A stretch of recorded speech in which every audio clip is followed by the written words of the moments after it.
Pai querido, nós nos colocamos na Tua presença nessa noite, Senhor, para Te render todo louvor, toda adoração, porque o Senhor é merecedor de tudo isso, Pai. Que nossos louvores, Senhor, as nossas orações possam chegar diante do Teu altar como aroma suave, Senhor, para Te darmos realmente toda a honra e toda a glória. Nós Te entregamos no nome de Jesus. Amém.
Mostra o teu poder.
Pai Todo-Poderoso.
Me traz vida e esperança.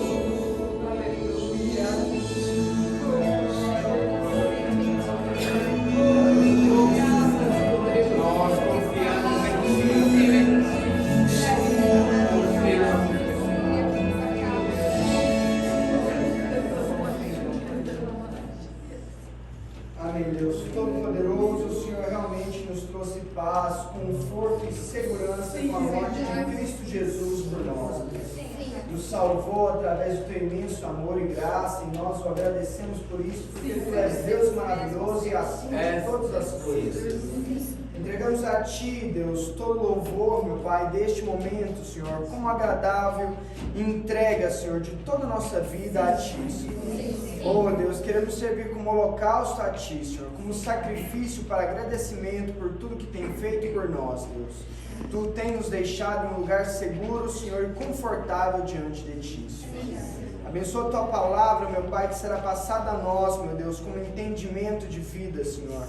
Abençoa aquele que também entrará aqui, meu Deus, para nós, Deus. Dá-nos consciência, ouvidos alertas, Senhor, para que possamos estar aprendendo contigo, amém, através da tua palavra neste dia, no nome poderoso de Jesus, Deus. Amém.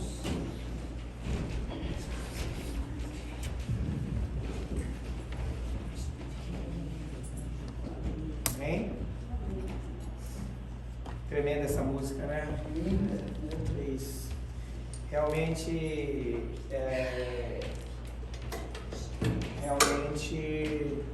ela nos enche, né, de confiança. Mas para nós atingirmos o nível de altura dessa música, existem muitos requisitos para um cristão passar. Aquilo ali é realmente o cumprimento do que é viver na presença de Deus e atingir, né? Todas as pessoas que servem esse Deus querem viver isso, mas nem todas as pessoas conseguem viver isso, porque não se entregam totalmente. E mediante embasado, né, pegando o gancho dessa música, nós vamos lá para 1 Pedro 4, 4, do 1 até o 11. Essa palavra ela vai nos dar as diretrizes para nós conseguirmos atingir isso que nós cantamos, para nós conseguirmos atingir o que nós pronunciamos para o nosso Deus. Não é simples, porque você viver para Deus, existem muitos critérios e requisitos. Por várias noites aí, desses cultos que nós fizemos, nós fomos pontuando situações e palavras e requisitos e ensinamentos que muitas vezes não são pregados nas igrejas, que não são pregados de forma coerente, são pregados de forma moldada, de forma totalmente desconstruída do verdadeiro evangelho, que não é o evangelho que é o evangelho que realmente esse Jesus que nós cantamos, realmente esse é o que nos mostrou e nos mostra, né, o caminho, a verdade. Então vamos lá, todos abriram? Sim. Primeira, então. Portanto, uma vez que Cristo sofreu corporalmente, armem-se também do mesmo pensamento. Pois aquele que sofreu em seu corpo rompeu com o pecado, para que, no tempo que lhe resta, não viva mais para satisfazer os maus desejos humanos, mas sim para fazer a vontade de Deus. Esse primeiro trecho aqui é o princípio básico. É o princípio básico do que é um verdadeiro cristão. Esse primeiro trecho. Vamos continuar. No passado,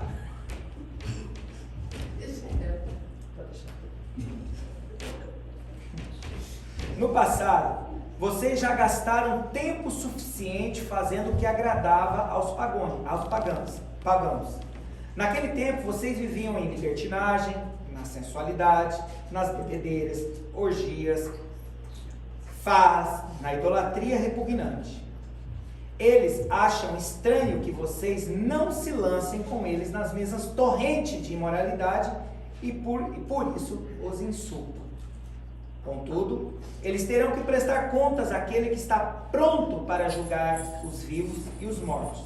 Por isso mesmo o evangelho foi pregado também aos mortos, para que eles, mesmo julgados no corpo, segundo os homens, vivam pelo Espírito, segundo Deus. O fim de todas as coisas está próximo. Portanto, sejam criteriosos e estejam alertas. Dedique-se à oração. Sobretudo, amem-se sinceramente uns aos outros, porque o amor perdoa muitíssimos pecados. Sejam mutuamente hospitaleiros, sem reclamação. Cada um exerça o dom que recebeu para servir outros, administrando fielmente a graça de Deus em suas múltiplas formas. Se Deus em sua múltipla forma, se alguém fala, faça como quem transmite a palavra de Deus. Se alguém serve, faça-o com a força que Deus provê, de forma que todas as coisas Deus seja glorificado mediante Jesus Cristo, a quem sejam a glória e o poder para todo o sempre. Essa palavra, elas nos direciona para o cumprimento dessa música. Nós não somos mais aquelas pessoas que nós gastamos o nosso tempo, cada um aqui. Uns muito, gastaram muito, outros menos, mas nós gastamos as nossas vidas, o nosso tempo, a nossa mente, o nosso fôlego, o nosso ar. Nós gastamos fazendo coisas que desagradavam a Deus, o nosso Criador. E desagradava a Jesus, aquele que veio e morreu e nos deu a oportunidade. Então aqui quando ele diz aqui, que nós no passado, quando nós gastávamos tempo suficiente, fazíamos o que agradava aos pagãos. Naquele tempo, nós vivíamos no pecado. Aí ele desce uma lista de pecado, né? Eu acredito que nem todos aqui cometeram tudo que está aqui. Mas não importa você cometer um ou dois, não importa, importa o que você cometeu e que hoje você não pode cometer mais. Isso daqui nós estamos falando para pessoas que querem viver com Deus. Nós não estamos dizendo pessoas que têm vontade de servir a Deus. Isso daqui nós estamos falando daquelas pessoas, daqueles cristãos que se posicionam diante da palavra e falam: eu quero viver isso. Aquele que diz que acha que está vivendo com Deus, ele vai entender isso daqui e fala: mas eu não fiz isso, eu não faço isso, eu vivo para Deus. Não é bem assim. Para nós atingirmos esse nível de compreensão, para a gente atingir esse nível de complexidade na presença de Deus, nós precisamos entender realmente a morte expiatória de Cristo. Ele não veio aqui só morrer e voltou, não. Ele criou toda uma sistemática para nos deixar o Espírito Santo de Deus, para que nós pudéssemos aprender com Ele e pudéssemos chegar no patamar que Deus permite. Leila, não dá para agora. Então,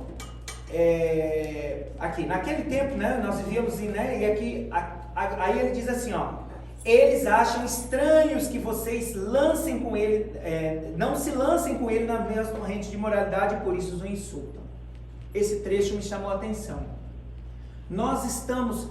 O cristão, ele tem que ter essa pegada. Nós temos que ser insultados, sim.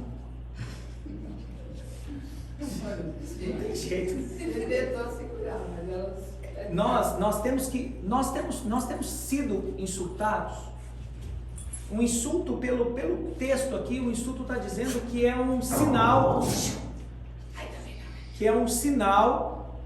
que nós estamos vivendo com Deus.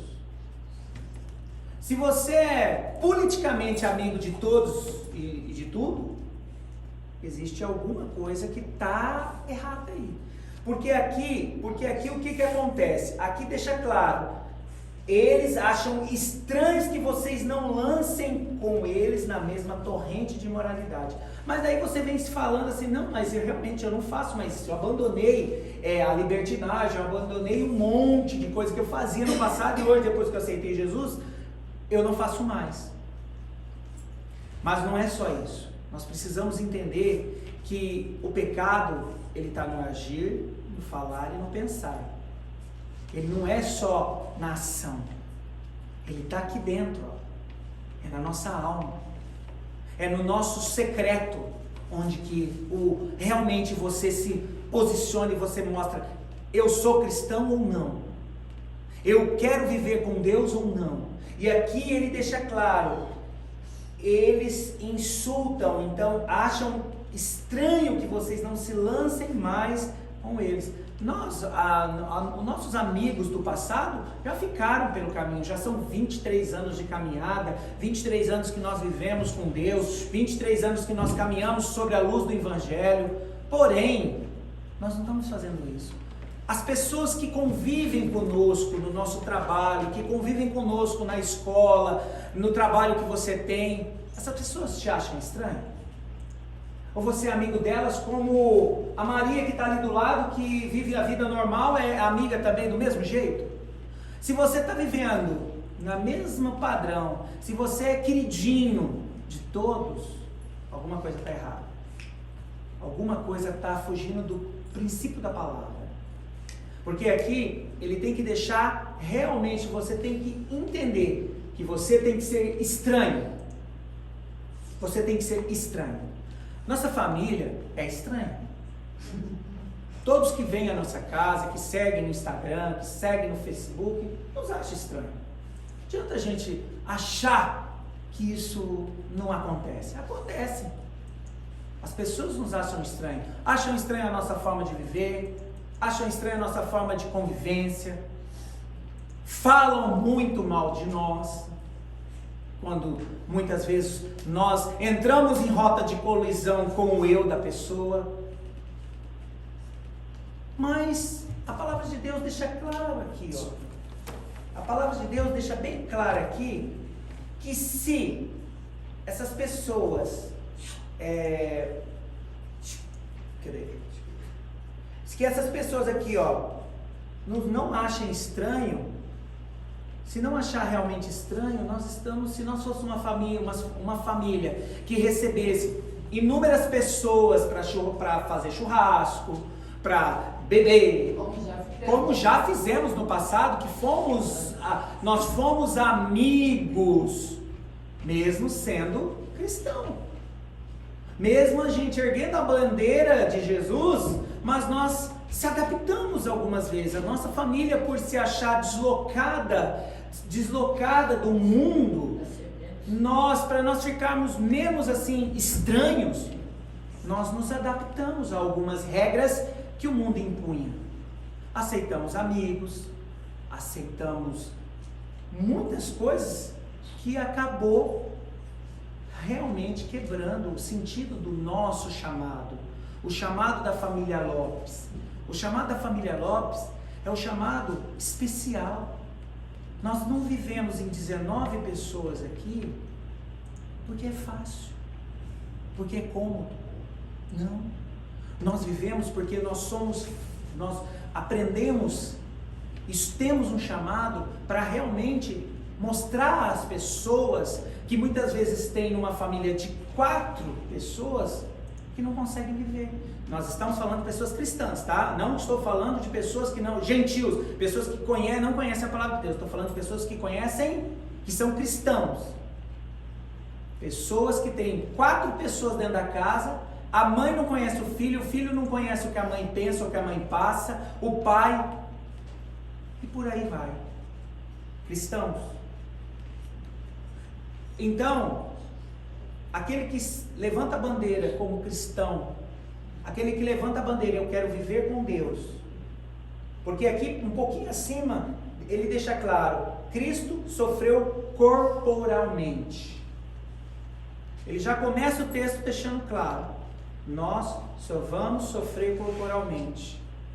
Nesse caso aqui, ele sofreu a morte de cruz, mas a nossa alma, o nosso eu, as nossas vontades tem que ser pregado no madeiro também. todos os dias.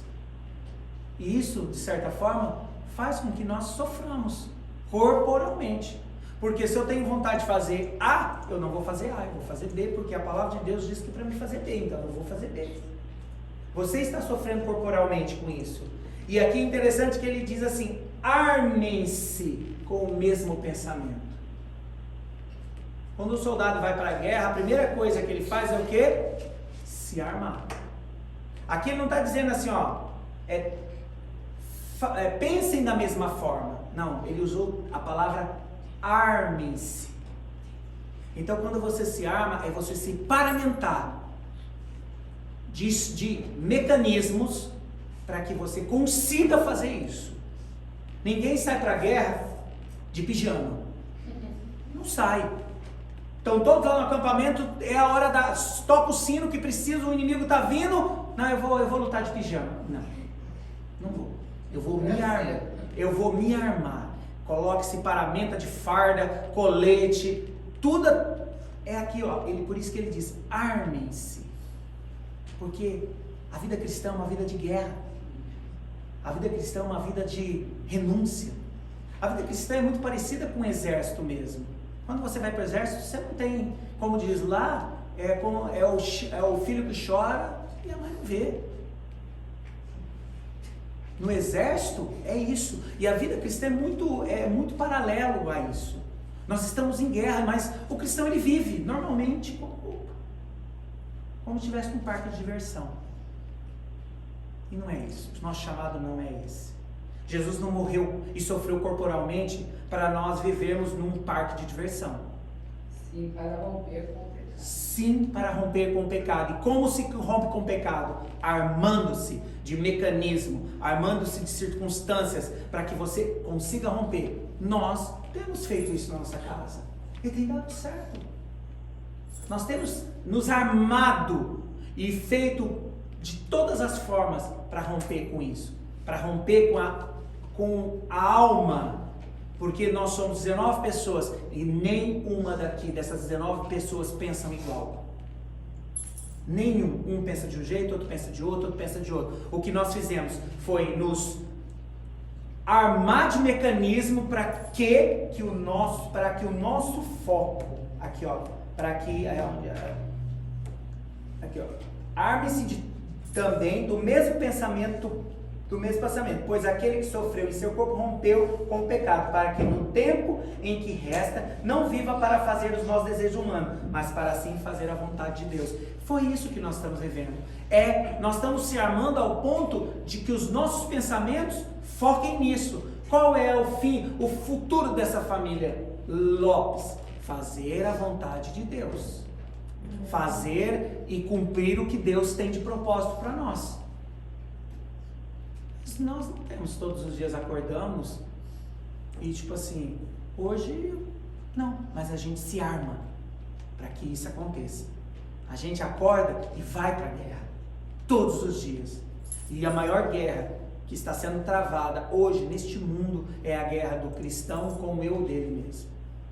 E muitos estão perdendo todos os dias essa guerra, porque não têm se armado de forma correta. Mas vamos seguir no texto aqui, né? Então, aqui deixou claro que essa torrente, então, nós temos que ser estranhos, já deixou claro, estranhos. E as pessoas têm que nos insultar. Isso está acontecendo? O seu vizinho não gosta de você porque você é uma pessoa que não entra nas brincadeiras dele, ou não vai conversar na rua, falar mal dos outros lá na frente da casa? Se ele não gosta porque você não vive no ciclo, quando você vai na reunião da sua família, você é o estranho? Está acontecendo isso? Não está acontecendo? Fique atento. Alguma coisa está fora de sintonia, porque você tem que ser estranho. O cristão é estranho. O cristão ele tem que ser insultado, sim. Porque nós temos que ser perseguidos. Não pelo que nós somos, mas pelo que nós vivemos na presença de Deus. Amém.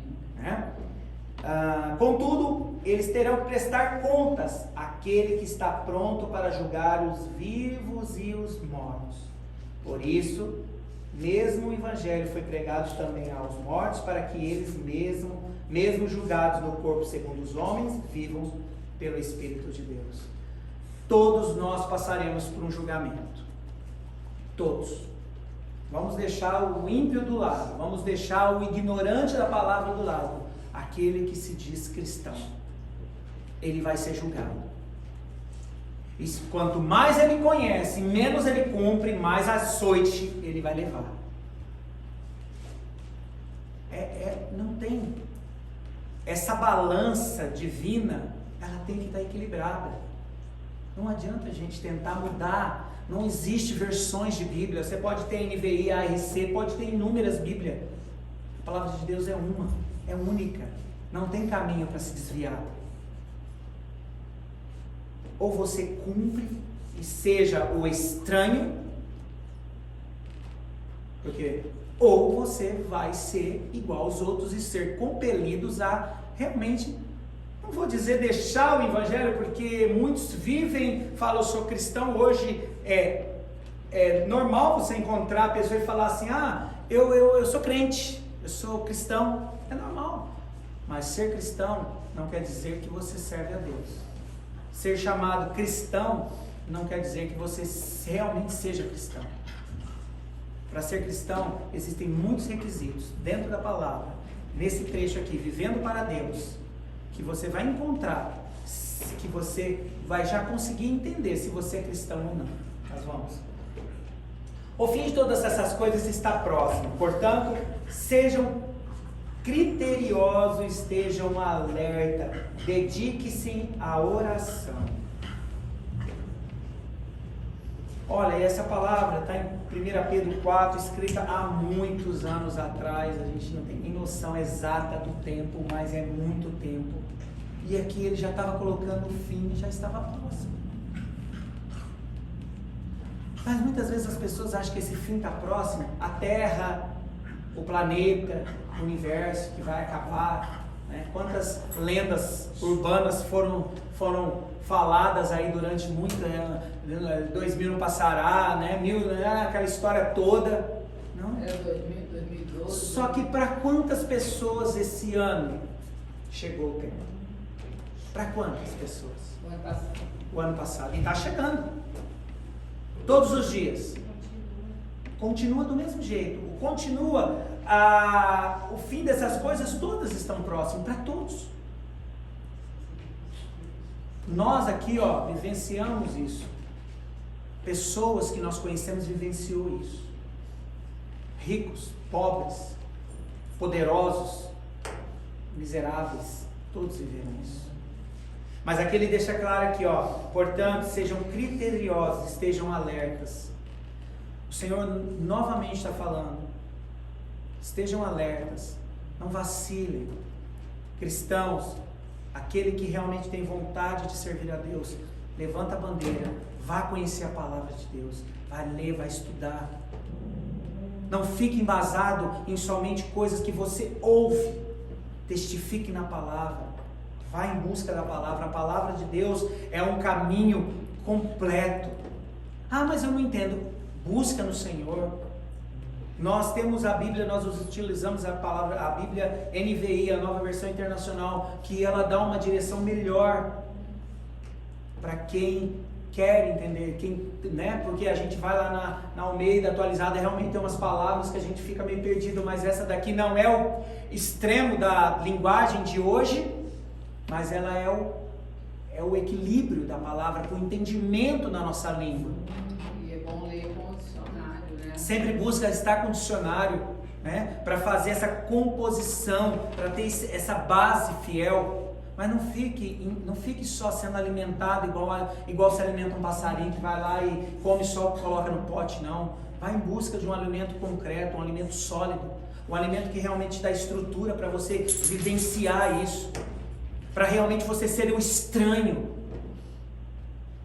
não simplesmente o amiguinho de todos, que aquele que é amigo do mundo se constitui inimigo de Deus.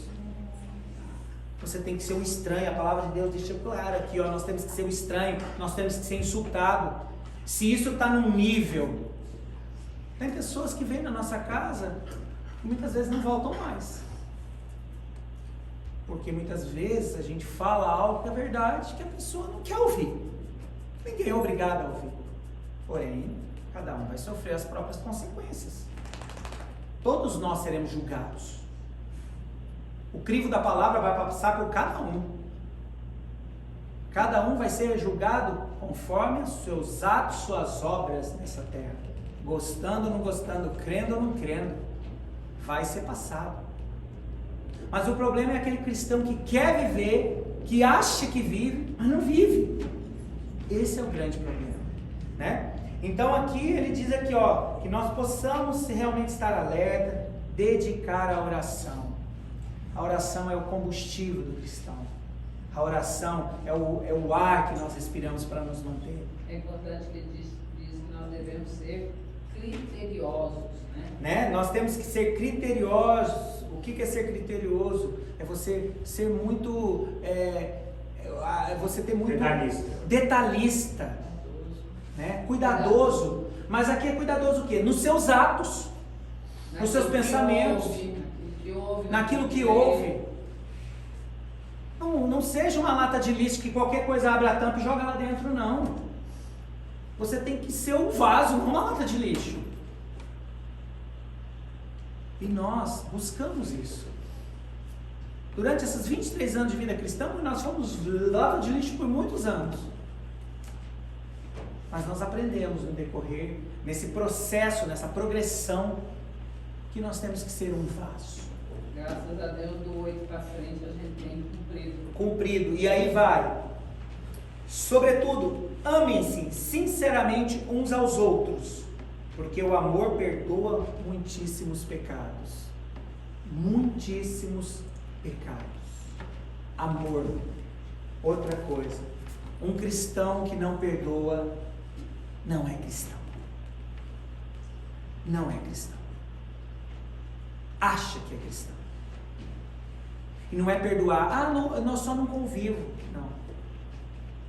Alma livre. Alma pura. Perdão perdão é a química que tem dentro de você, que te faz você realmente não sentir mais nada. Uma coisa que um pastor falou um tempo atrás, que a gente ouviu isso e gravou na minha cabeça, ele disse o seguinte: aquilo que eu falo, brincando, que não me traz mais nenhum peso, esse realmente eu sou curado. Mas se tem algum assunto, alguma pessoa, algum nome que você ouve, que te traz mal-estar, que desestabiliza você emocionalmente, você pode ter certeza que você não está curado e você não perdoou. Pronto. Simples assim. Simples assim. Aquela voz ouviu, a circunstância, relembrou, te deu desconforto na sua alma. Não houve perdão. Mas ele diz aqui que nós temos que, por isso que o amor, ele cobre muitíssimos pecados. Perdoa, né? Perdoa muitíssimos pecados, porque o amor é a essência do cristão. O amor é a essência, o amor é a seiva de Deus para a nossa vida. É o amor. Então vamos lá. Sejam mutuamente hospitaleiros sem reclamação. Estamos no caminho. Estamos aí. O pessoal vem, a gente realmente, né? Estamos lutando e buscando cada dia mais cumprir essa palavra. Cada um exerce o dom que recebeu para servir aos outros, administrando fielmente a graça de Deus em múltiplas formas. Isso é o que nós mais conhecemos. Serviço. Servir. Em múltiplas formas. Só que nós temos que entender também que nós somos uma pedra no tabuleiro de Deus. Que uma hora nós estamos aqui e de repente nós fazemos um cruzamento para o outro lado do tabuleiro. E você tem que estar preparado para isso. Porque quem mexe as pedras é Deus. Nós somos apenas os peões. Entenda isso. Cada um deve servir, né? Aqui múltipla forma. Se alguém fala, faça como quem transmite a palavra de Deus. Deixa claro. Vai falar? Não fica falando bobeira. Fala da palavra. Você corre menos risco. Se alguém serve, façam com força que Deus provê. Outra coisa. Seja glorificado de forma que todas as coisas Deus seja glorificado mediante a Jesus Cristo. Todas as nossas ações têm que glorificar o nosso Deus. Todas. Da hora que a gente acorda até a hora que nós vamos dormir, nós temos que glorificar o nosso Deus nas nossas ações, nos nossos pensamentos. Você falou, se alguém servir, façam. Se alguém servir, faça como Deus provê, de forma que todas as coisas glorifiquem mediante a Jesus, que a quem seja a glória e o poder para todo sempre. Amém. Amém. É isso que nós temos que viver. É isso que nós temos que prover. E aquele que nos assiste, leia essa palavra, busque entendimento, porque aqui esse tempo que nós temos é pouco para explorar tanto, mas essa palavra nos norteia na vivência, no como viver no cristianismo. Só esse pedacinho aqui, ó. Só isso daqui já te dá direção para você fazer o que é certo. Amém? Amém. Amém. Deus poderoso, mais um dia na Tua presença, Senhor. Nós te glorificamos pela palavra. E que possamos, ó Pai, realmente cada dia mais cumprir a Tua palavra em todos os âmbitos, ó Deus. Ó Deus, nos dê realmente uma semana abençoada. E que a todos aqueles que irão ver esse vídeo, ou que viram, ó Pai, possam realmente ser abençoados, ó Pai, pelo poder da Tua palavra. É isso que nós te pedimos, ó Pai, em nome de Jesus. Amém. Amém.